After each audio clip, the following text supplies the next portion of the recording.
I'm a self-proclaimed Cameron Diaz diehard. In addition to watching The Holiday every year, wishing I could be one of Charlie's angels, and firmly believing that my best friend's wedding has one of the best openings of all time, I hope I got wishin' and hopin' stuck in your head. I also think Bad Teacher and The Other Woman are both criminally underrated comedic gems. Am a staunch defender of 2014 Annie, and think they should make as many Shrek movies as they want. Thank you very much. Needless to say, I was pumped when I found out she was coming out of retirement after over a decade.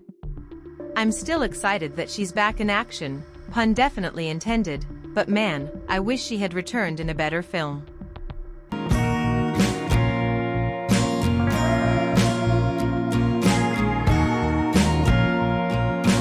Back in Action begins by introducing us to Matt, Jamie Foxx, and Emily, Diaz, two spies who are tasked with getting a master key that can control the power grids of entire cities alongside their guy in the chair, Chuck, Kyle Chandler, and Agent Barron, Andrew Scott, who harbors feelings for Emily.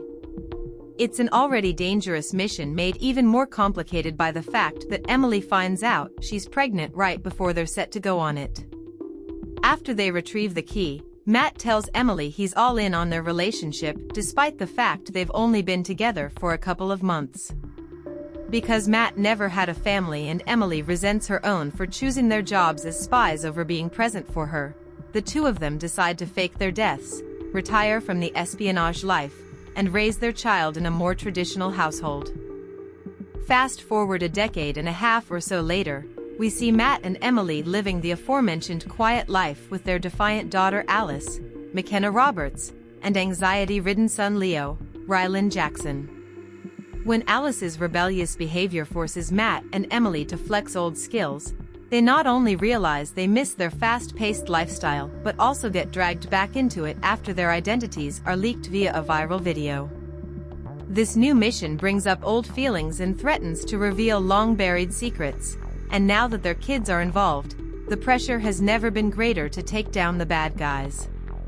My first impression of Back in Action from its synopsis and trailers was, this sounds like Spy Kids from the parents' perspective. And that's an amazing thing. Spy Kids was selected for the Library of Congress National Film Registry last year, not to mention the fact that Antonio Banderas and Carla Gugino are often cited alongside the Mummy's Rachel Weisz and Brendan Fraser in the elite canon of movies that made people realize they were bisexual. Spy Kids rules and is one of those films where, even though it's marketed toward kids, its writing and acting are solid enough to be enjoyable for all ages. My second impression was that it might be a sleeker, sexier, and decidedly more adult outing in the vein of Netflix's Hitman. After all, Fox and Diaz have known each other for a long time, and the spy genre is inherently teeming with steamy potential. What better way to capitalize on some real-life chemistry? Unfortunately, Back in Action doesn't lean into either of these avenues, resulting in a bland and puzzling middle ground. By trying to appeal to everyone, it doesn't appeal to any specific audience. The adolescent characters are too one-note and underdeveloped to be engaging for a younger crowd, so while it's technically appropriate for family movie night, I wouldn't count on them staying engaged. Consequently, the action and romance are too tame and watered down to make it a good choice for date night. Back in Action has all the ingredients to make either a great comedic-leaning family film or a snappy, sizzling or rated espionage drama, but the film's refusal to fully commit to either lane has me wondering who this is for.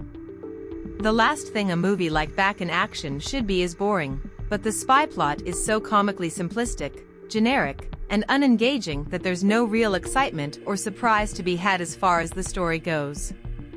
You can see every line and twist coming from a mile away, and there's never any sense of real stakes or danger. Even the action sequences, which are competent and even occasionally impressive, especially the fight choreography, can't distract from the lackluster story at its core.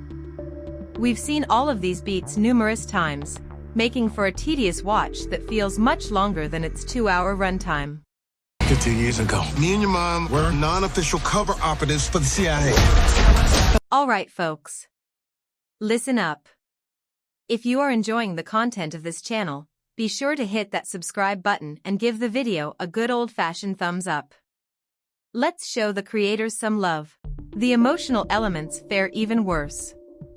While there's no doubt that Back in Action has assembled an excellent cast, even they can't manage to add much dimension or complexity.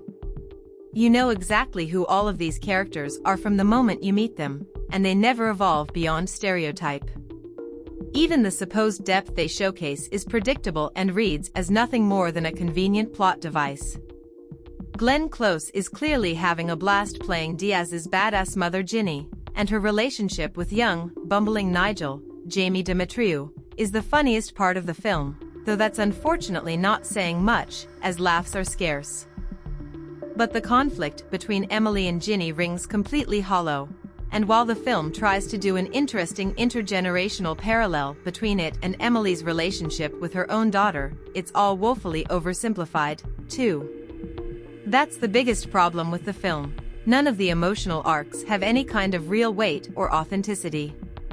They feel like mere placeholders to get to the next big action sequence, none of which feel particularly fresh or innovative either.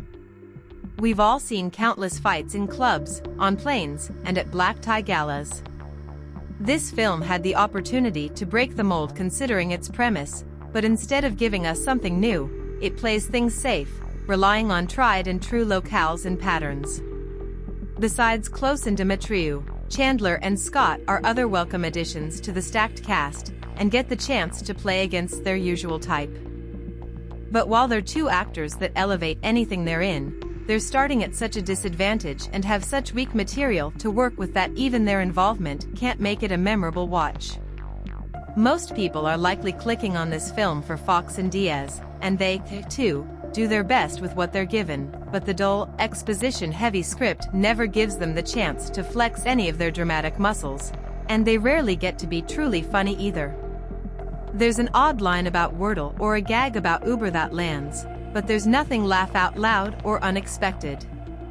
While I have no doubt they had a good time making the movie, with its wild stunts and silly concept, I just wish it was even half as much fun to watch.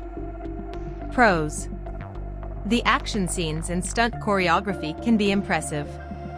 It's clear the actors are having fun, often hamming it up and leaning into the silliness.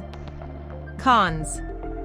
The characters are one-dimensional, and none of the emotional stakes feel authentic. The film is too kid-friendly to have any steam or bite but too adult to fully engage a younger audience.